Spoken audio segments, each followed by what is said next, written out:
మూసీలో లూటో ఢిల్లీ మే బాంటో. ఎందుకు? నీ బాసులు ఢిల్లీలో ఉన్నారు, వాళ్ళ కోపం వస్తే నీ తుమ్మితో ఊడిపోయే ముక్కు నీది, ఎప్పుడు ఊసిపోతుందో తెలియదు. రాహుల్ గాంధీకి మూటలు పంపకపోతే ఆయన ఊకోడు, మళ్ళీ పైన ఇంకా ప్రియాంక గాంధీ గారు ఉన్నారు, ఇంకా చాలామంది పెద్దలు ఉన్నారు, వాళ్ళకు మూటలు పంపాల్సిందే. పంపాలి అంటే మీకు తెలుసు, కోకాపేట ఇక్కడ మీకు యాదకుండాల రాజేంద్ర నగర్లో కోకాపేట ఉన్నది. ఇలా కోకాపేట భూములు ఎంత ఖరీదైనాయో మా వెంకటేష్కి తెలుసు బాగా. ఖానాపూర్లకు, కోకాపేటలకు, నార్సింగోళ్లకు, మణికొండలకు మీకే తెలుసు భూముల విలువ ఆనాడు ఎంత, 2014లో ఈరోజు ఎంత. అయితే విచిత్రం ఏంటంటే మాకు ఎక్కడ ఆశ్చర్యం అనిపిస్తుంది అంటే, కోకాపేటలో ఆనాడు కొన్ని భూములు నియోపోలిస్ అని పెట్టి దాన్ని ఆ మూవీ టవర్స్ పక్కన డెవలప్మెంట్ చేసి, గతంలో కాంగ్రెస్ ప్రభుత్వం కూడా వేలం వేసింది గోల్డెన్ మైల్ అనే పేరిట. అప్పుడు వాళ్ళు ఆక్షన్ పెట్టినారు రాజశేఖర రెడ్డి గారి టైంలో. మన ప్రభుత్వం వచ్చినాక పక్కన మనం కూడా రుణమాఫీ అని, సిటీ డెవలప్మెంట్ అని, ఈ ఫ్లైఓవర్లు వీటన్నిటిని కట్టనికే ఆక్షన్ పెట్టినాం, వేలం పెట్టినాం. పారదర్శకంగా వేలం పెడితే ఒక్కో ఎకరం 100 కోట్లకు పోయింది.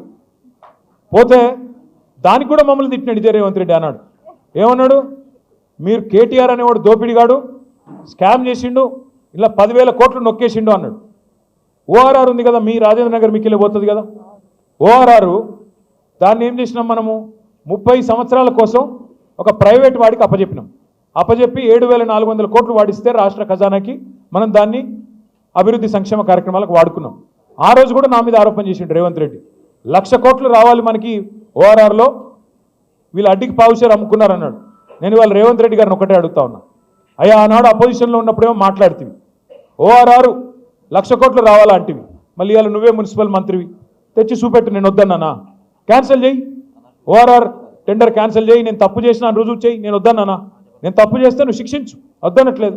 అట్లాగే నువ్వే అంటివి కదా కోకాపేట భూముల స్కామ్లో నేనేదో డబ్బులు దొబ్బినాను, మరి నువ్వెందుకు అమ్ముతున్నావు ఇవాళ భూములు?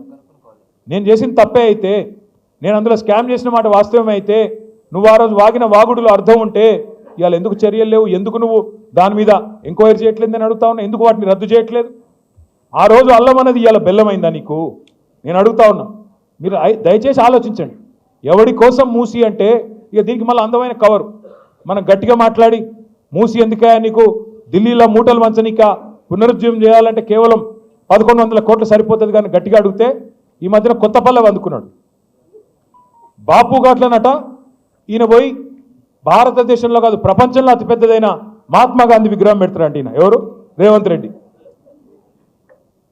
రేవంత్ రెడ్డి గారు మహాత్మా గాంధీ విగ్రహం పెడతాను అనగానే మహాత్మా గాంధీ గారి మన్మడు తుషార్ గాంధీ గారు స్పందించారు.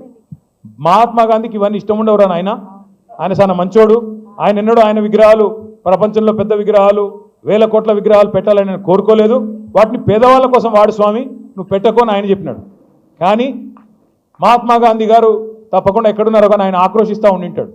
ఎందుకంటే రేవంత్ రెడ్డి గారు గాడ్సే శిష్యుడు, ఆయన నాథురామ్ గాడ్సే ఆర్ఎస్ఎస్ వాడు, ఆర్ఎస్ఎస్ గాడ్సే గారి శిష్యుడు ఈయన. ఈ వ్యక్తి పేరేమి రేవంత్ రెడ్డి. ఇవాళ ఎట్లున్నదంటే గాంధీ విగ్రహాన్ని గాడ్సే పెడతానంటే ఒప్పుకుంటామా సార్? నాకు అర్థం కాదు. మనం గాడ్సే లాంటి వాడు, గాడ్సేకి వారసుడు ఈయన వచ్చాట గాంధీ గారి విగ్రహం పెడతాడంట, అది కూడా బాపు ఘాట్లో. రేవంత్ రెడ్డి గారికి నేను ఒకటే చెప్తా ఉన్నా, నువ్వు గాంధీ విగ్రహాన్ని అడ్డం పెట్టుకొని మూసీ ప్రాజెక్టు అని దానికి కలరింగ్ ఇచ్చి మళ్ళీ దానిలో కూడా రేట్లు పెంచి దానిలో కూడా డబ్బులు దొప్పుకుంటానంటే ఇది సమంజసం కాదు. మహాత్మా గాంధీని అడ్డం పెట్టుకొని శిఖండిలాగా నువ్వు వెనకాల ఉండి రాజకీయం చేస్తానంటే మంచిది కాదు. తప్పకుండా ప్రజలకు వాస్తవాలు తెలుస్తూ ఉన్నాయి.